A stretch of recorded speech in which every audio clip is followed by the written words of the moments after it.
Every day, most of us wake up to our first decision. Get up or just 5 more minutes in bed. We make hundreds of decisions every day. Most are mundane with no consequences. Some have an effect for the rest of our day or even our week, but a few can change our lives forever.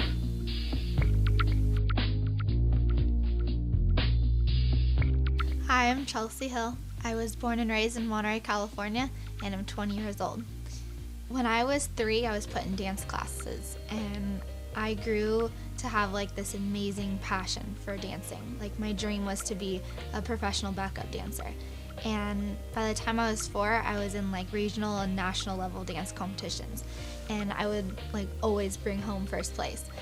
And I danced all the way up through high school and everything. And entering into high school, I kind of experimented. I went out with my friends on weekends, and I had a job. I was good in school, and I had a loving family, but I didn't really know my boundaries.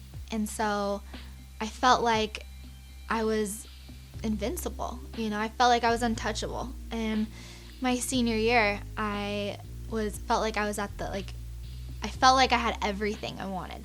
And one night I went out with my friends, and we were all drinking and having fun, and I had to go home. I had work in the morning. And so when we all ran out to the car, we all just piled in and left, and I didn't realize that, the driver, he was drinking. And so we came around a turn, and we ended up hitting a tree head on, and I broke my back in half, and I'm now a T10 paraplegic. So, the whole goal of dancing and stuff really, I thought, stopped at the hospital. How can a dancer dance without feeling their legs? It was the evening of February 21st, 2010. I got that phone call that a lot of parents think about, I thought about in the past, of, what would that be like? I hope I never get that phone call.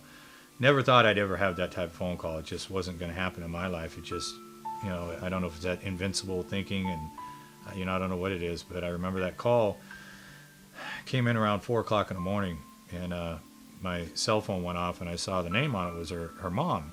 And then I saw what time it was, and I thought, this can't be good. And when I picked it up, she was hysterical on the other end, and so I had known something had happened. So I remember sitting up, and took a little bit for her, calm down, I can't understand you, what are you talking about? And she said, oh my God, John, it's Chelsie. Oh my God, it's Chelsie. She said that a dozen times. Finally got it out of her. She says, I don't know, there was an accident, and they airlifted her. I'm going to call a friend of mine. So I called a friend of mine, and her husband came down and picked me up. And on the way to the hospital, I found out later that the friend of mine, Christine Salinas, had called Holly that was driving and told her that the girl that was in the accident,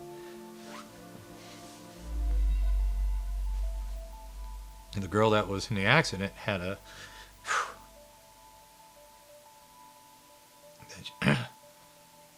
that she had a spinal injury.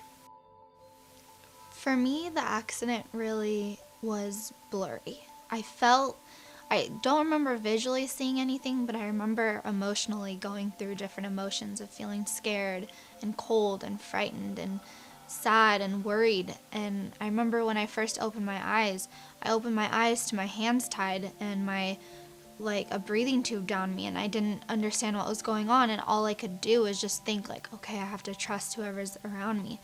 And by the time I was a little more coherent that I could actually take the news, I remember the doctor saying, you're never going to walk again. You're never going to be able to dance. You're never going to be able to feel your legs. And I didn't really understand what that meant. I didn't know what a spinal cord injury was. I didn't know that it took just one thing to, damage your back. I remember the first few months being in denial, just thinking, okay, I'm hurt, and when I go home, I'll get better.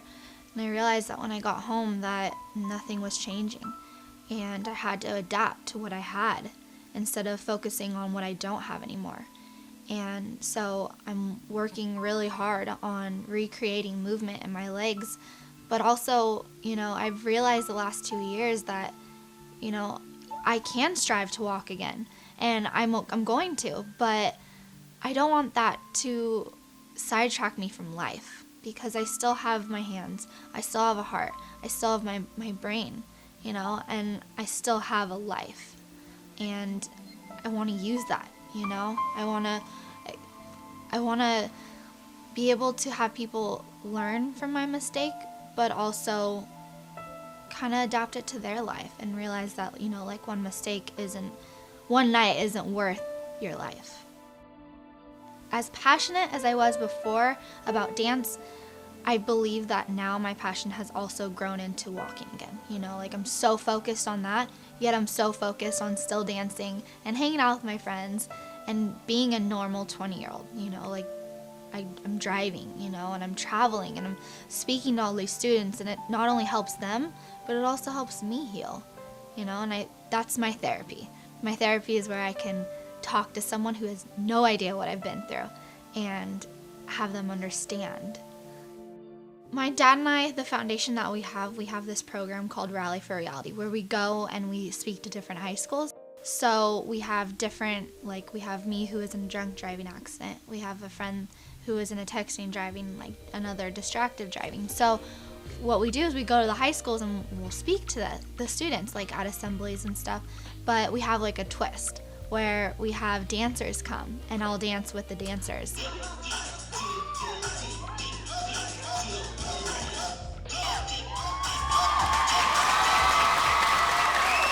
But now, on top of that, we have a wheelchair dance team. So there's 7 wheelchairs, and they're all dancers. We have Allie from the Glee Project, who will sing. So we have, people who have gone through traumatic injuries and traumatic events in their life, but have turned it around into something positive. So we want to also we want to give the message to the students, but also inspire them to keep pushing through life.